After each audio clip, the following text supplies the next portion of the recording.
Gate के बाहर वो कॉफी वाला खड़ा रहता है। उसका दोस्त उससे पूछता है कि वो किस बारे में सोच रहा है, जिस पर वो कॉफी वाला बताता है कि कुछ नहीं, पर उसे थोड़ा बुरा महसूस हो रहा है क्योंकि वो जिन्वू को जाने से पहले कॉफी नहीं दे पाया था।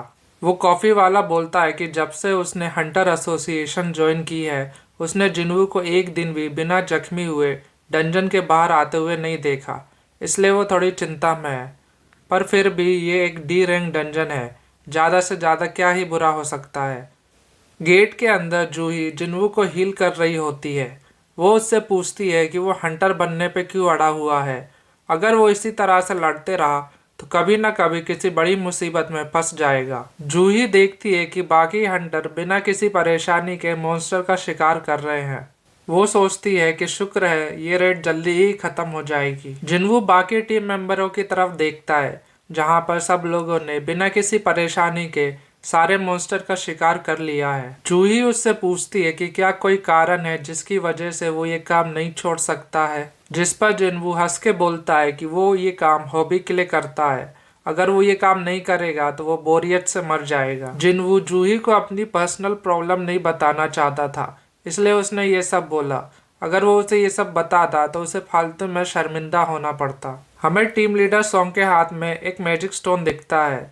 वो बताते हैं कि जब तुम मॉन्स्टर का शिकार करते हो तो इनाम में तुम्हें ये मैजिक स्टोन मिलता है। इन मैजिक स्टोन की कीमत लाखों में होती है।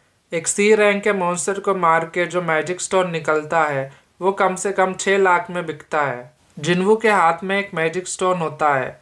वो ये बोलता है कि मुझे यकीन नहीं होता कि अपनी ज़िंदगी जोखिम में डालने के बाद भी मुझे सिर्फ एक ई रैंक का मैजिक स्टोन मिला। अगर ऐसा ही चलता रहा तो मुझे पूरी ज़िंदगी लग जाएगी पैसे इकट्ठे करने में। तभी पीछे से एक टीम मेंबर सबको आवाज़ लगाता है। वो बोलता है कि उसे डंजन के अंदर एक और रास्ता मिला है। सब लोग एक गुफा के सामने आकर खड़े हो जाते हैं। टीम लीडर बोलते हैं कि ये तो एक डबल डंजन है। मुझे तो यकीन ही नहीं होता है कि ये सच में एग्जिस्ट करते हैं। वो अपने हाथ में एक आग का गोला बनाकर गुफा के अंदर फेंक देते हैं। गुफा इतनी लंबी होती है कि उसका अंत भी नहीं दिखता। टीम लीडर सबसे बोलते हैं कि जब तक वो डंजन के बॉस को मार नहीं देते तब तक ये गेट क्लोज नहीं होगा। गेट अभी तक क्लोज नहीं हुआ, इसका मतलब डंजन बॉस उस गुफा के अंदर है। जब भी कोई ऐसी सिचुएशन आती है तो उन्हें सबसे पहले हंटर एसोसिएशन को इन्फॉर्म करना होता है और उनके डिसीजन का इंतजार करना पड़ता है। पर अगर उन्होंने ऐसा किया तो दूसरे हंटर आके बॉस को मार देंगे और उनका प्रॉफिट कम हो जाएगा।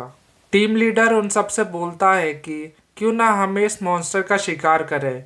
ये काम थोड़ा खतरनाक हो सकता है। हमारी टीम में 17 मेंबर है तो चलो सबका वोट लेते हैं।